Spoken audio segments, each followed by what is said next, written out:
செந்தில் பாலாஜி வழக்கு தொடர்பாக உச்சநீதிமன்றம் கேள்வி எழுப்பியிருக்கிறது. ஜாமீன் கிடைத்ததும் அவர் அமைச்சராக பதவியேற்ற நிலையில் இது தொடர்பாக விளக்கம் கேட்கப்பட்டிருந்தது. இதுகுறித்து விளக்கம் அளிக்காததால் உச்சநீதிமன்றம் காட்டமாக கேள்வி எழுப்பியிருக்கிறது. வழக்கறிஞர் மாறியதால் விளக்கம் அளிக்க முடியவில்லை என செந்தில் பாலாஜி தரப்பிலிருந்து தெரிவிக்கப்பட்டிருக்கிறது.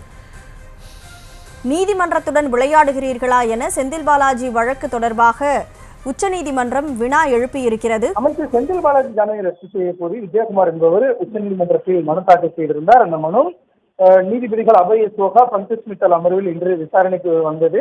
அப்பொழுது செந்தில் பாலாஜி தரப்பை பொறுத்தவரை இந்த வழக்கில் வழக்கறிஞர் புதிதாக மாறி இருப்பதாக தெரிவிக்கப்பட்டது. ஏற்கனவே இந்த வழக்கு விசாரணைக்கு வந்த பொழுது இந்த விவகாரம் தொடர்பாக செந்தில் பாலாஜி தரப்பிடம் விளக்கம் பெற்று தெரிவிக்குமாறு உச்சநீதிமன்றம் அறிவுறுத்தியிருந்த நிலையில் இந்த வழக்கு இன்று மீண்டும் விசாரணைக்கு வந்த பொழுது ஏற்கனவே இந்த வழக்கறிஞருக்கு பதிலாக தற்பொழுது புதிய வழக்கறிஞர் நியமிக்கப்பட்டுள்ளதாக தெரிவிக்கப்பட்டது. இதனையடுத்து நீதிபதிகளை பொறுத்தவரை கடந்த 2ஆம் தேதி நோட்டீஸ் பிறப்பிக்காமல் விளக்கம் பெற்று சொல்லுமாறு தெரிவிக்கப்பட்டது. ஆனால் தற்பொழுது வழக்கறிஞர் மாறியிருக்கிறார்.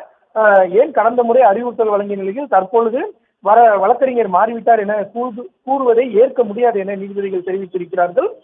செந்தில் பாலாஜிக்கு தாங்கள் ஜாமீன் வழங்கியது வேறு விவகாரம். ஆனால் நீதிமன்றத்தில் விளக்கம் பெறுவதாக உறுதியளித்த பின்னர் தற்பொழுது வழக்கறிஞர் மாறியுள்ளார் என கூறுவதை ஏற்க முடியாது என நீதிபதிகள் தெரிவித்திருக்கிறார்கள். மேலும் இது போன்ற நீதிமன்றத்தில் உறுதியளித்த பின்னர் முரணாக செயல்படுவது எவ்வாறானது, நீதிமன்றத்துடன் விளையாடுகிறீர்களா எனவும் நீதிபதிகள் கேள்வி எழுப்பியிருக்கிறார்கள். அதாவது செந்தில் பாலாஜிக்கு ஜாமீன் வழங்கப்பட்டது. இதனைத் தொடர்ந்து அவர் அமைச்சரானார்.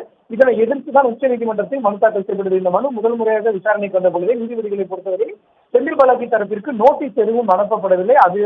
அதற்கு பதிலாக விளக்கம் மட்டும் பெற்று தெரிவிக்குமாறு தெரிவித்திருந்த நிலையில் தான் இந்த வழக்கு இன்று மீண்டும் விசாரணைக்கு வந்த பொழுது வழக்கறிஞர் மாறிவிட்டதாக தெரிவிக்கப்பட்டதை அடுத்துதான் உச்சநீதிமன்றம் இது போன்ற ஒரு கருத்தை தெரிவித்திருக்கிறது.